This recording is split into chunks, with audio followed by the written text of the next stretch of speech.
I'm not smarter than anybody else, but I can outwork you. And my key to success for you or for anybody else is make sure you're the first one in there every day and the last one to leave. Mm-hmm. Don't ever take a lunch break or go to the bathroom. You keep working. You never know when that opportunity is going to come along. And at Solomon Brothers, the managing partner of the company, Bill Solomon, was the second person in. I was the only other one in the big trading room. So if he needed to borrow a match, in those days people smoked cigars, and if he wanted to ask something about a newspaper or a stock, he came over, and so we became buddies. I would never have gotten to talk to the managing partner of a big company on a first-name basis if it wasn't for the fact that the two of us are there. Billy, I'm getting coffee. Would you like some? And I can bring that.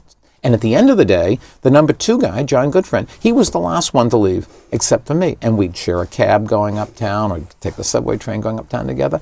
And, every opportunity I ever had, it was, I think, a lot of them was because I was there at the time. And that's the one thing you can control. You can't control your luck, but the harder you work, the luckier you get. You can't control that you're the smartest guy. There'll always be somebody smarter. But if you're there, then you absorb things, you put things together in ways that if you didn't have all that experience, it's like skiing.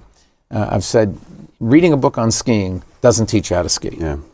You got to go and you got to ski and get lots of miles under your skis. And incidentally, if you don't fall, you're not skiing hard enough and you're not learning anything. So if your career has ups and downs, I got fired, didn't turn out so bad.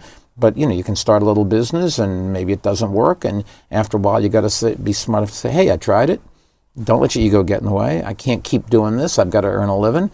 But, a year from now, I'm going to come up with a better idea. And then I'll go back and do it again and have that drive to look at the bright side. And with the exception of, there's never been a day that I haven't looked forward to going into work. Even the days I knew I was going to get beaten up, even the day I knew I was going to get fired.